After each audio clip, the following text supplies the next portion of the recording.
de curiosité. Donc on arrive dans ce cabinet de curiosité, impossible de vendre quoi que ce soit. Et on nous dit, il y a bien 2 tableaux dans la famille, mais on les regarde pas trop. Et elles sortent de leur placard, 2 tableaux enroulés dans des couvertures. Et là, l'un sera vendu à Londres et fera plus de 4 millions de pounds, et l'autre sera vendu à Paris pour plus de 1 million d'euros. J'ai entendu un jour un frère parler à sa sœur, et alors qu'on était en train d'essayer de séparer une collection qui valait plusieurs millions, il lui a dit, non mais moi je veux ça. C'était un lot qui valait 50 euros. Et il se battait sur un truc à 50 euros. Il lui a dit, mais j'en ai marre, toute ma vie je suis passée derrière toi, j'ai jamais eu un vélo neuf. Une collection, ça commence avec un objet. Donc le profil type, il y en a pas. Il y a des couples de collectionneurs qui vont le vivre ensemble, qui vont réussir à embarquer la génération d'après. Dans ces cas-là, ils sont prêts à mettre peut-être plus.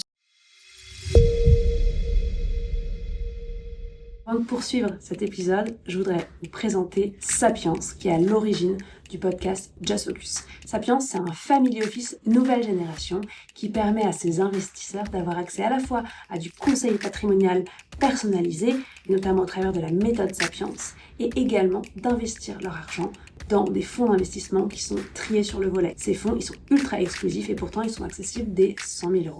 C'est justement en faisant ce travail de sélection des fonds d'investissement qu'on a réalisé à quel point, derrière tous les chiffres qu'on pouvait analyser, il y avait aussi des histoires passionnantes à raconter. Alors j'espère que ça vous passionnera autant que moi et je vous souhaite un excellent épisode. Bonjour à tous, aujourd'hui j'ai le plaisir d'accueillir Victoire Gineste, qui est vice-présidente et directrice du business développement chez Christie's. Alors vous vous demandez peut-être que vient faire Christie's dans un format dédié à l'investissement. Ces derniers temps, j'ai beaucoup échangé avec nos clients Sapiens qui est un family office nouvelle génération, et nombreux sont ceux qui s'interrogent sur l'investissement dans l'art. J'ai donc décidé de consacrer une série dédiée à cette thématique, et c'est Victoire qui ouvre le bal. Merci beaucoup Victoire de ta présence aujourd'hui. Est-ce que tu peux commencer par te présenter, s'il te plaît ? Merci Aurore. Écoute, je suis commissaire-priseur de formation. Mon parcours, c'est diplômée commissaire-priseur. Je suis rentrée chez Christie's il y a 14 ans. J'ai commencé au département des inventaires. J'ai pris la direction du département quelques années après. Et j'ai vécu un tournant en 2022 avec la vente de la collection d'Hubert de Givenchy. Alors on le connaît pour le grand public davantage comme un designer de mode, mais c'était aussi un collectionneur de renom qui s'est intéressé au mobilier et aux objets d'art du XVIIIe siècle, puis plus tard à l'art moderne. Et c'est donc avec bonheur, en tout cas, que j'ai pu orchestrer, alors évidemment avec toute une équipe, mais cette vente de 1229 lots. Suite à cette vente, chez Christie's, on m'a demandé de grandir un peu et de prendre la direction du business développement et d'aller parler davantage aux conseils de nos clients pour leur parler d'art, potentiellement comme un actif patrimonial, s'ils n'y avaient pas pensé. Et pour renforcer cette position, j'ai été nommée vice-présidente du bureau de Paris en 2023. Ok, bravo pour ce parcours. Est-ce que tu peux nous détailler peut-être un peu davantage encore quelles sont les activités de Christie's? Donc j'entends qu'il y a la partie vente aux enchères, il y a la partie conseil, relations avec les conseils patrimoniaux.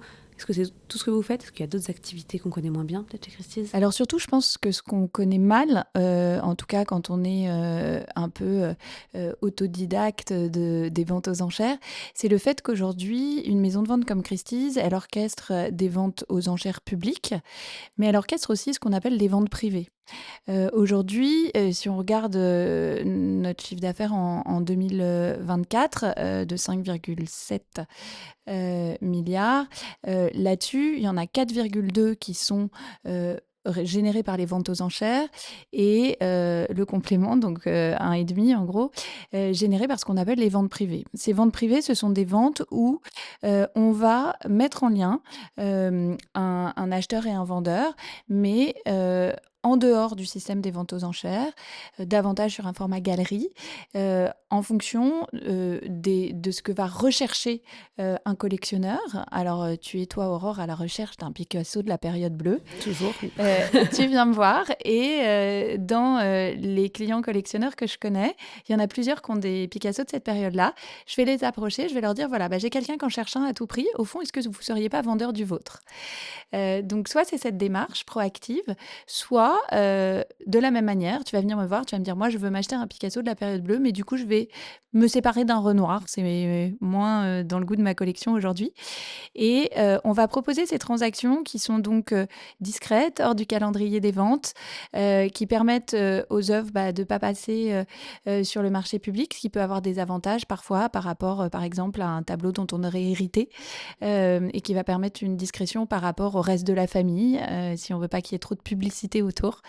Donc voilà, donc ce pan des ventes privées est quand même aujourd'hui un pan très important de notre activité et qui se développe énormément.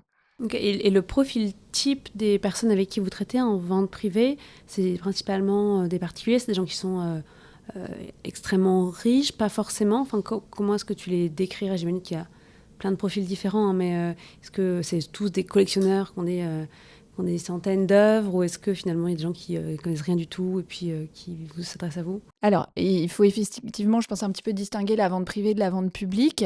La vente publique, si je t'interroge aujourd'hui et je te dis, serais-tu capable de me donner le prix moyen d'un objet vendu chez Christie's à Paris, sachant qu'on a vendu l'année dernière un Miro à plus de 20 millions d'euros et qu'on a vendu dans la collection de Sam Josefowicz une petite boîte des ateliers de Balin à 100 euros. Alors là, je te donne un truc. C'est pas cool parce que j'y connais vraiment rien. Le prix moyen, 20 000 euros, non? 51 000. Ah, bon, j'étais pas si loin. T'es pas si loin, t'es pas si loin. Mais du coup, ça veut vraiment dire qu'aujourd'hui, en tout cas, ce qui passe en vente publique, voilà, et on n'a pas besoin d'être multimillionnaire. On peut avoir envie d'y aller, de commencer une collection, et puis une collection, ça commence avec un objet. Donc le profil type, il n'y en a pas. En revanche, je dirais que peut-être sur la vente privée, les transactions sont à un peu plus haut niveau, parce que voilà, en général, on cherche des pièces un peu précises, et donc un peu précises, un peu rares, et de fait, du coup, peut-être à un niveau de valeur plus élevé. Ok. Et c'est principalement plutôt des vendeurs ou des acquéreurs, ou c'est vraiment moite-moite? C'est vraiment les deux. Et quand ils s'adressent à vous, qu'est-ce qu'ils attendent de vous exactement? C'est principalement de trouver un partenaire pour la transaction, c'est aussi l'expertise qu'ils viennent chercher. Est-ce qu'il y a des choses aussi qu'ils viendraient chercher spécifiquement chez Christie's et qu'ils ne trouveraient pas ailleurs dans une autre maison ou chez d'autres personnes qui seraient à main, un commissaire-priseur qui serait à même de les aider, ou voilà? Alors, je pense que ce qui fait effectivement aujourd'hui la réputation de Christie's et le fait qu'on est sans doute leader mondial, c'est avant tout la force de nos spécialistes. On a cette chance inouïe, et je la mesure tous les jours, de travailler avec des spécialistes extrêmement compétents dans leur domaine de spécialité.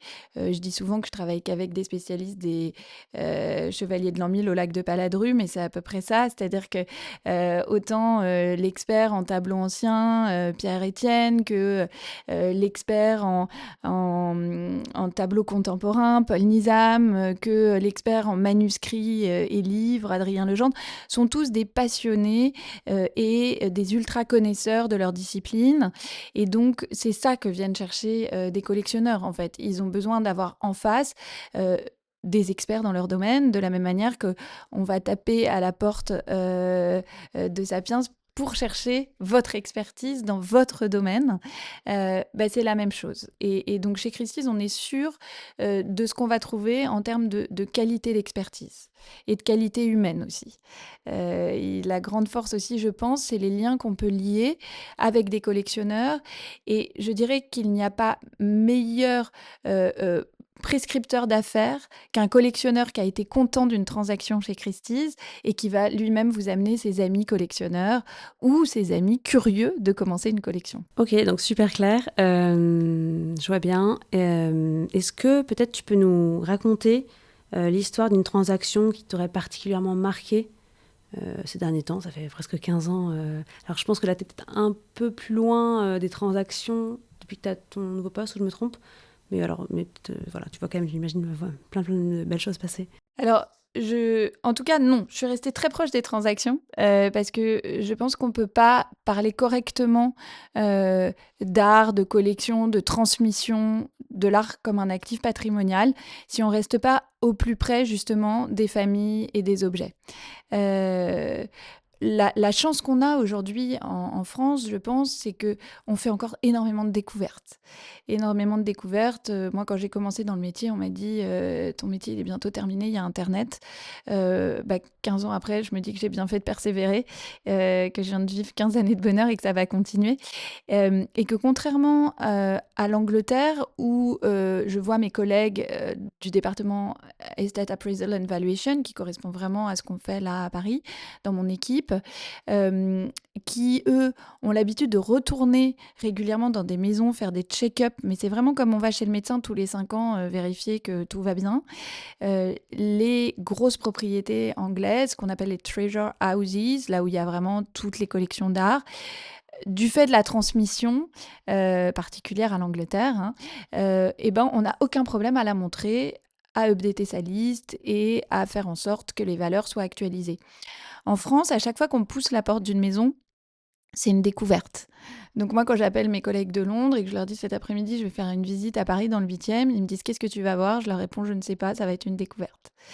Euh, donc pour revenir à une transaction qui m'aurait marquée, on avait été il y a quelques années contacté par une famille qui devait refaire la toiture de sa propriété dans l'est de la France. On prend un train de bonne heure avec la spécialiste en tableaux anciens. On nous avait quand même annoncé qu'on verrait a priori un tableau de Rembrandt.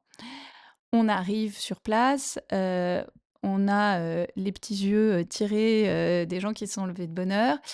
On pousse la porte de cette maison, il faut moins de quelques secondes à l'expert en tableau ancien pour se rendre compte que c'est pas du tout un Rembrandt. Moi, il me faut un peu plus de temps parce que je suis généraliste, donc comme un bon médecin généraliste, je suis capable de repérer certaines choses, mais je suis moins connaisseuse.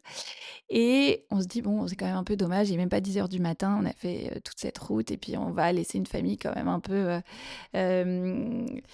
dans la panade en leur disant que c'est pas un Rembrandt et puis merci beaucoup, au revoir. Donc on se dit, bon, on va continuer à parler, voir s'il n'y a pas autre chose dans la maison. Ah, vous aviez déjà annoncé à la famille que c'était pas un Rembrandt. Vous en parlez entre vous. On comprend que parce c'est qu'il pas va y ça. avoir plein de situations qui sont un peu gênantes en fait. Alors, on dit, on va jamais trancher de manière très ferme et très claire. On va dire que ça mérite des recherches, qu'a priori c'est un sujet qui est peut-être connu, qu'il y en a peut-être une autre image conservée dans un musée, qui laisserait penser que celui-là est soit une école soit un suiveur, soit... Voilà, mais que ça mérite quelques recherches, mais bon. Donc on va laisser planer une sorte de doute qu'on peut avoir nous-mêmes quand même avant de complètement trancher, mais on sait qu'a priori on est plutôt pas sur la pépite. Et donc on les interroge, et puis au bout d'un moment, c'était 2 sœurs qui vivaient dans leur maison où elles avaient grandi et elles avaient déjà un âge très avancé. Elles n'avaient pas fait leur vie et donc elles avaient cette propriété encore au-dessus de la tête qui tenait tant bien que mal. Elles nous disent, écoutez, on peut vous montrer une pièce de la maison à laquelle on tient beaucoup, un cabinet de curiosité. Donc on arrive dans ce cabinet de curiosité, dans lequel il y avait globalement que des animaux taxidermisés. Donc là, on se croyait un peu chez Desrolles et on a un peu des palpitations parce que aujourd'hui, espèce protégée, impossible de vendre quoi que ce soit, on peut plus rien faire. On se dit, bon, c'est pas avec ça qu'on va avancer, donc on continue à leur parler, l'heure du déjeuner approchait et puis on est dans une famille de l'Est de la France, d'origine protestante, avec, voilà, c'est quand même assez sérieux. Il y a des choses qu'on garde de côté. Et on nous dit, il y a bien 2 tableaux dans la famille, mais on les regarde pas trop, on se les passe de génération en génération. Et elles sortent de leur placard 2 tableaux enroulés dans des couvertures. Et là, on découvre un festin des dieux où globalement tous les personnages sont dénudés et une mort de Sardanapale également où tous les personnages sont dénudés. Donc des images qu'on n'osait pas trop montrer dans la famille. Qui s'avèrent être des pépites de la fin du XVIe siècle. L'un d'un artiste qui s'appelle Houteval et l'autre Rottenhammer. Ces 2 œuvres qu'on aura finalement à la vente chez Christie's. L'un sera vendu à Londres et fera plus de 4 millions de pounds et l'autre sera vendu à Paris pour plus de 1 million d'euros. Donc voilà, en fait, c'est ça l'histoire des découvertes qu'on peut faire. Et c'est donc ce plaisir de la découverte, ce plaisir de remettre, je dirais, pour les familles, à la place, valeur sentimentale versus valeur commerciale. On on oublie trop souvent la force que peut avoir la transmission par la parole euh, d'une grande valeur sentimentale pour une famille et qui est complètement décorrélée de la valeur commerciale. Et ça, c'est pas un sujet, c'est pas grave, mais il faut l'accepter parce qu'au bout d'un moment, ça peut créer des distorsions dans la transmission patrimoniale. Et c'est pour ça que je pense que c'est vraiment important d'être assisté des bons experts à des moments clés de la vie euh, pour pouvoir justement faire des bons arbitrages et pas se retrouver avec d'un seul coup la découverte qu'on a entre les mains quelque chose qui finalement a très peu de valeur ou l'inverse, c'est qu'on a défavorisé quelqu'un. Oui, bien sûr, bien sûr. Mais c'est intéressant parce que, là, l'histoire que tu viens de raconter et merci, c'est hyper émouvant, en fait, je trouve, comme situation et j'imagine que vous en voyez, pas mal. Mais, ça montre bien, en fait, toute la dimension, décorrélée de la valeur, en fait, dans l'art et je disais en introduction, nos clients qui veulent investir dans l'art, on était vraiment dans une approche qui est, aux antipodes de ça parce que c'est vraiment on regarde que la valeur potentielle et dans quelle mesure on va pouvoir faire de la plus-value. Hem, Toi, aujourd'hui, tu as quand même un métier qui est plutôt orienté vers la gestion de fortune, donc plutôt qui a vocation à aller plus vers cette dimension investissement. Est-ce que pour toi, c'est 2 choses qui vivent ensemble, l'achat, plaisir, ou, l'investissement dans l'art? Comment est-ce que tu quelle vision tu as en fait entre l'investissement dans l'art et à quel moment est-ce qu'on sort de cette dimension plaisir? Et quels outils aussi vous avez mis en place pour favoriser cette approche qui est plus orientée investissement chez Christie's? Tu parles d'investissement. Moi, j'arrive pas à parler d'investissement avec l'art. Pour moi, les œuvres d'art, c'est un réservoir de valeur, mais c'est un actif très distinctif.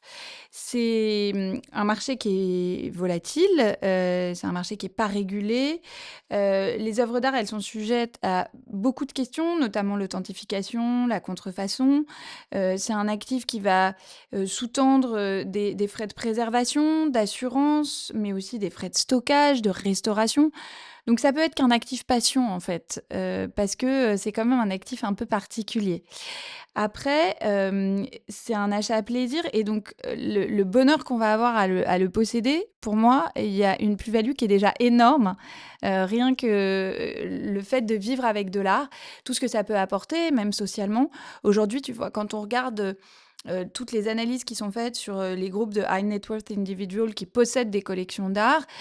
Pour beaucoup, la collection d'art, c'est d'abord un marqueur social, de développement social. Et c'est très intéressant de voir que ces motivations sociales vont être le premier moteur d'achat, avant le côté purement financier et investissement et retour sur investissement. Donc, moi, je dirais que aujourd'hui, on ne peut bien acheter que si on achète quelque chose qu'on aime. Il faut pouvoir vivre avec son œuvre d'art et ce sera jamais une bonne opération que d'acheter quelque chose que l'on n'aime pas. Donc ça, c'est pour moi, c'est le premier aspect. Après, il y a certes une financiarisation du marché et moi, j'aurais plutôt tendance à dire à quelqu'un qui se dit: «Bah, j'aime bien l'art, mais j'ai envie de faire de l'argent, au fond, enfin de l'aborder comme quelque chose, voilà, un produit financier». Il y a quelque chose qui s'est beaucoup développé dans nos grandes maisons, notamment sur les grosses ventes à New York, mais de plus en plus à Paris, sur des œuvres d'art avec une certaine valeur. C'est ce qu'on va appeler le système des garanties.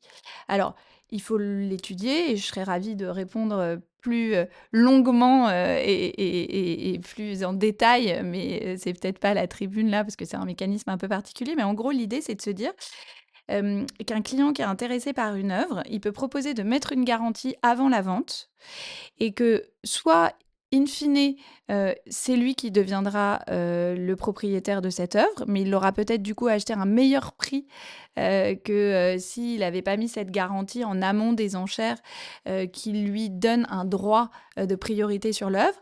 Et puis si jamais il y a quelqu'un qui va au-delà de cette offre qu'il a fait de garantie et ben il partagera, et il gagnera, heu, des dividendes, enfin des honoraires liés au risque qu'il aura pris. OK. Et ça, je trouve, c'est un mécanisme qui peut être intéressant pour des gens qui ont une approche plus financière du marché. Alors peut-être que tu peux donner un exemple, sur une œuvre avec des prix comme ça, parce que ce sera, je pense, plus facile pour nos auditeurs de se représenter. Donc mettons, je sais pas, on se parle d'un tableau qui va être vendu, en maison de vente et là, vous avez quelqu'un qui propose de mettre une garantie sur cette œuvre. Donc par exemple, je sais pas, vous estimez, vous, en amont, le tableau à 1 000 000 €. Lui va mettre une garantie, par exemple, à combien? Alors lui va pouvoir proposer une garantie, par exemple, à 1 million. On va aller voir le vendeur qui va nous dire: «Ah non, non, bah, moi, s'il le garantit au moins un 2, un 5. Bon, OK. Donc on va accepter peut-être une garantie à 1,2 avec, le garant et puis là, l'œuvre, elle sera présentée en vente et on va annoncer qu'il y a une garantie sur l'œuvre. Donc on commence, à 1,2 et soit, eh bien, les enchères continuent et dans ces cas-là, le garant, il a la possibilité de continuer également les enchères ou alors, de plus rien faire du tout. Ou alors il n'y a pas d'autres enchères et donc il part avec l'œuvre pour 1,2. Mais 1,2, c'est donc le prix qu'il était prêt à mettre pour cette œuvre d'art et donc finalement, il s'y retrouve. Il n'aura pas été au-delà de la valeur qu'il était prêt à mettre. Et si jamais c'est pas lui qui l'a, sur la différence entre, par exemple, 1,2 et 1,6, qui serait la valeur finale, et ben là, il y a quelque chose qui aura été négocié en amont. Et ça, c'est C'est un variable. pourcentage, du coup. Et ce sera Donc un c'est sur les pourcentage. 400 000, un pourcentage du Exactement. 400 000. Ok. Exactement.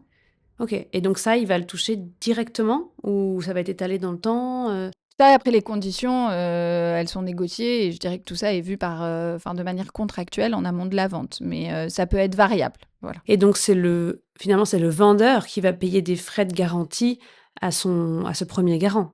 Parce que ça va être un manque à gagner pour lui. Ce pourcentage, il ira pas dans sa poche. C'est pas l'acheteur final qui va payer plus cher parce qu'il y avait une garantie. Non, non, Voilà. non, non. L'acheteur final ne paiera pas plus cher, mais l'avantage aussi de ces garanties, c'est qu'aujourd'hui, une œuvre d'art a un prix important. Quand elle est présentée sur le marché, si elle n'est pas vendue, elle est entre parenthèses, enfin entre guillemets plutôt, grillée. On ne peut pas représenter une œuvre sur laquelle on aura fait une grande publicité. Elle va devoir sortir du marché pour un moment. Ça arrive souvent, ça, ou pas, qu'il y ait des œuvres qui passent et c'est en général parce qu'elles sont surestimées ou enfin, je me rends pas compte à quel point ça peut être fréquent, qu'il y ait des ventes qui donnent rien. Alors, ce qu'il faut savoir, c'est que le marché de l'art, c'est un marché de l'offre et de la demande. Donc, le jour où on vend un très beau tableau à une certaine valeur, peut-être que malheureusement ce jour-là, les deux grands collectionneurs vont être pris par une réunion, un voyage d'affaires, un déplacement, une priorité familiale. Il faut quand même réunir les conditions. Et ça, malheureusement, on ne peut jamais savoir si le mois prochain, à cette date-là, nos collectionneurs seront bien présents dans la salle. Donc il y a ça, c'est l'offre et la demande. Ça arrive, oui, mais nous, on fait tout pour que ça arrive au minimum. Bien sûr. Mmh. Et donc, ce système des garanties est venu aussi un peu sécuriser ça. Mais D'accord. et, toutes les œuvres ne méritent pas d'être garanties. Oui, OK. On s'entend. Mais ça peut être une porte d'entrée, voilà, intéressante pour quelqu'un qui est purement dans quelque chose de plus financier. D'accord. Et je ne sais pas si vous observez des différences de profil concernant les personnes qui seraient spécifiquement intéressées par ce mécanisme. Je ne sais pas, est-ce que c'est plutôt des gens plus jeunes? Est-ce qu'il y a, enfin, ou ça peut vraiment parler à n'importe qui? Je pense que ça peut parler à n'importe qui, mais c'est comme les ventes privées, c'est peut-être des choses dont on parlait moins. Et c'est des choses qui se développent. Donc en fait, mais même la salle des ventes aujourd'hui, pour beaucoup, elle est encore très opaque, très intimidante.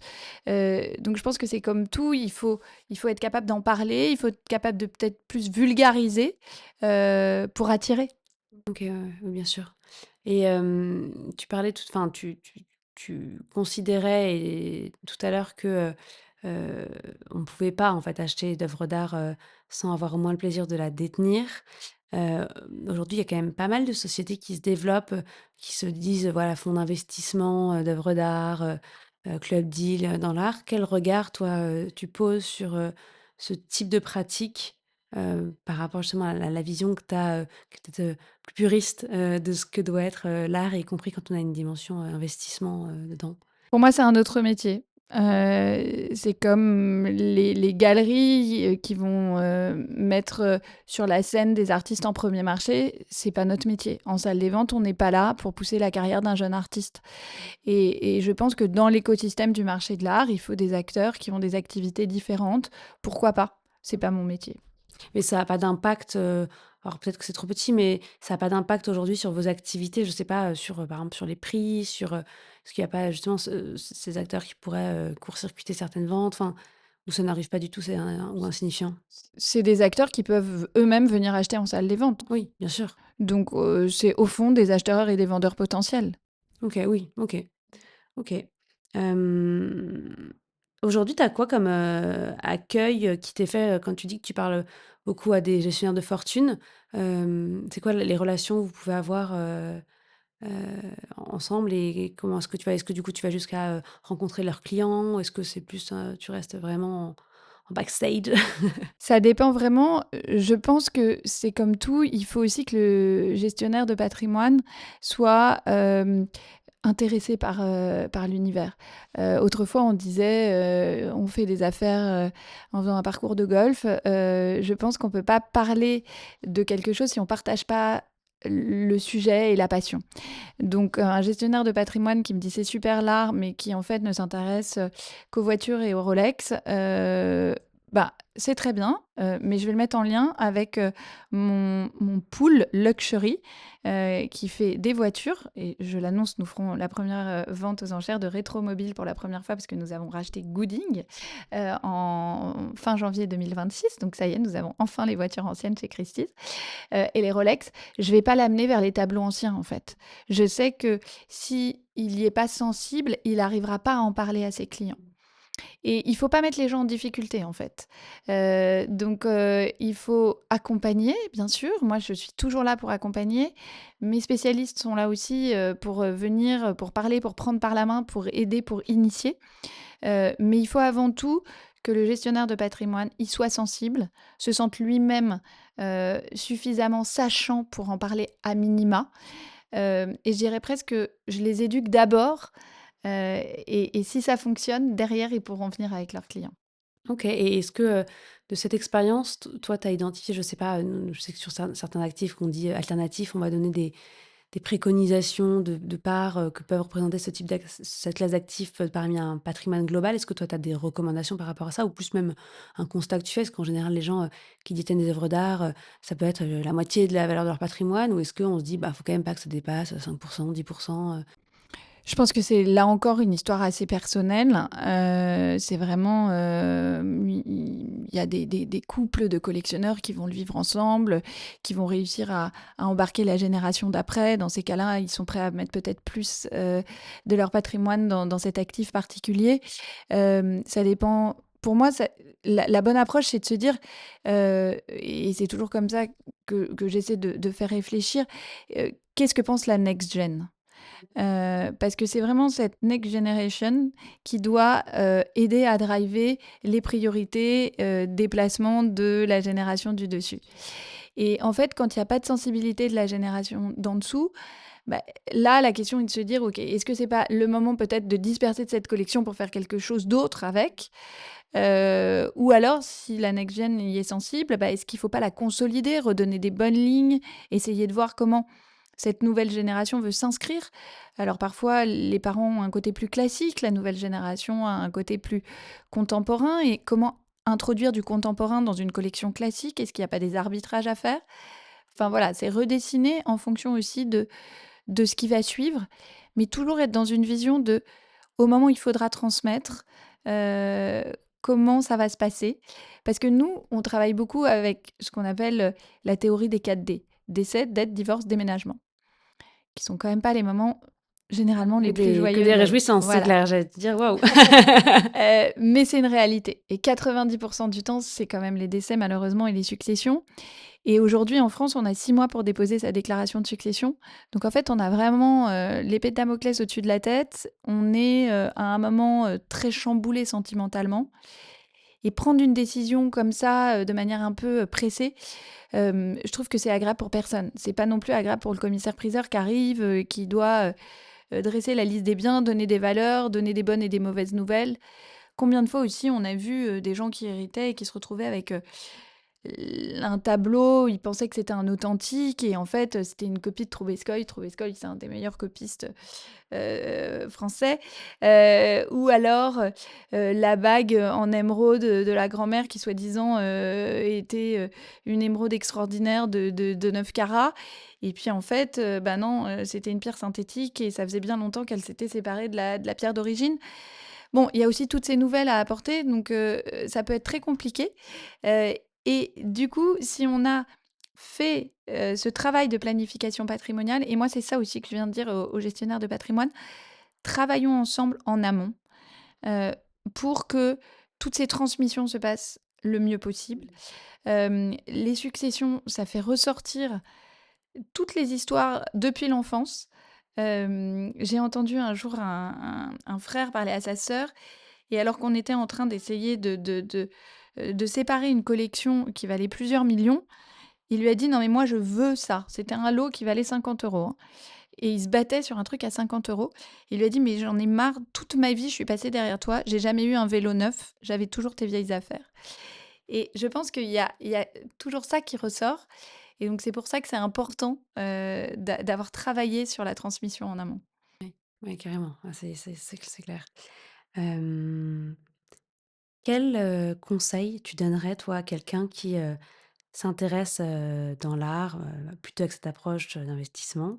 Si j'ai bien compris que ça ne devait pas être l'unique raison, de s'y intéresser, mais qui n'aurait pas le réseau ou l'expertise pour le faire. Quel conseil tu lui donnerais? Alors je pense qu'il faut faire son propre œil. D'abord, on a une offre extraordinaire, alors en France, partout, hein, en région, on a la chance, d'avoir des fondations, absolument partout. Vendredi, j'ai eu la chance de découvrir la fondation, Artemisia, à côté de Lyon, qui est un lieu extraordinaire. On a la fondation, Carmignac, à Porquerolles. On a la chance, et tellement d'autres, mais je veux dire, on a la chance, d'avoir des choses qui ne sont pas centralisées, et on peut vraiment se faire l'œil partout. Donc la première chose, c'est faire son œil et puis voir vers quoi on est attiré. Est-ce qu'on est attiré par le mobilier? Est-ce qu'on est attiré par le design? Est-ce qu'on est attiré par les sacs à main? Est-ce qu'on est attiré par les bijoux, le vin? Enfin, voilà, il y a beaucoup de domaines, les arts asiatiques, les arts d'Afrique et d'Océanie. Enfin, le terrain de jeu est vaste. Et puis après, c'est pousser les portes des galeries, des maisons de vente. Vous avez dans les maisons de vente, en tout cas, qui est mon univers, des spécialistes qui sont absolument pas avares de partager leur passion. Et chez Christie's, on est ouvert tous les jours, aux heures, de 10 heures à 18 heures, enfin, heure de grand public. Il faut venir, sur son heure de pause déj, venir voir l'exposition en cours, interroger le spécialiste, lui demander, bah, pourquoi cet objet a plus de valeur que celui-là. Au fond, j'ai l'impression que c'est le même. Il vous expliquera, l'état de conservation, la provenance, hyper important la provenance. La provenance d'une œuvre, c'est son pédigré, c'est d'où elle vient, chez qui elle a été. Ça, ça peut donner un surplus de valeur énorme. On dit toujours, chez Christie, c'est une petite blague qui circule, un cigare entamé, ça vaut rien, sauf s'il a appartenu à Winston Churchill. Et c'est vraiment ça. La force de la provenance, c'est donner à quelque chose qui pourrait avoir une valeur insignifiante, une énorme valeur. Alors, évidemment, encore plus sur un tableau. Un pédigré sur un tableau qui est passé dans les bonnes maisons, dans les bonnes familles. C'est voilà, c'est une carte de vie, c'est une carte d'identité extraordinaire.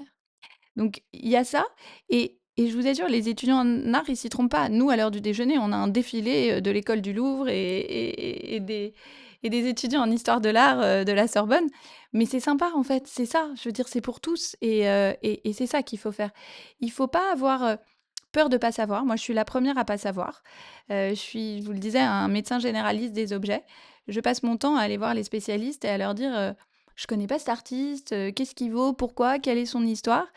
C'est tous les jours que j'apprends quelque chose, et ça continuera le temps que je ferai ce métier. Donc, j'ai un bel avenir devant moi. Mais c'est pareil pour les particuliers et ceux qui voudraient s'y intéresser. Faire son œil, ne pas hésiter à questionner, s'interroger toujours sur la provenance et l'état de conservation d'un objet. OK, très clair et merci pour ce conseil. Alors j'ai une dernière question, mais alors j'espère qu'elle va pas trop recouper la question que je viens de poser, mais je me lance quand même parce qu'on sait jamais. Est-ce que tu peux me donner 3 critères pour reconnaître une bonne opportunité d'investissement dans l'art? Je sais que ça pique un peu, tel que c'est formulé, mais comment est-ce que quels critères? Tu parles du pédigré, tu parlais de l'État, mais si on devait en Ouais. retenir 3. Vraiment, pour moi, je dirais la provenance est essentielle. L'état de conservation, je pense, peut quand même jouer. Un troisième critère, moi, je reviendrai sur le côté subjectif. Qu'est-ce que j'ai envie de posséder, en fait? Parce que pour moi, c'est pareil, c'est pareil que pour l'immobilier. Est-ce que, franchement, acheter un appartement dans lequel on ne se verrait pas vivre, heu, on pense que quelqu'un va avoir envie de le louer pour s'y installer? Moi, je pense pas. Je pense que si on sent pas quelque chose de bien dans un endroit, et bah, pourquoi un autre se sentirait vraiment mieux que nous? Donc je pense que c'est pareil. En fait, une image qui vous déplaît sur un mur pour un tableau, hem, je pense qu'il y a une espèce d'unanimité. Alors peut-être pas, c'est très subjectif, mais je pense quand même que le plaisir qu'on peut avoir, la première le 1er sentiment qu'on peut avoir face à un objet, face à c'est ça qui doit guider. Ouais, super. Bah, on reste sur ce mot de la fin. Merci beaucoup Victoire Merci Aurore. pour tous ces éléments. C'était passionnant et puis à très vite. Vous êtes de plus en plus nombreux à suivre Just Focus et je vous en remercie. Une dernière chose avant de partir, si jamais cet épisode vous a plu, pensez à mettre un like. Vous pouvez aussi faire vos retours en commentaire, je serai ravie de les lire. Et enfin, pensez à le partager autour de vous et à vous abonner pour ne pas louper les prochains épisodes. À très vite.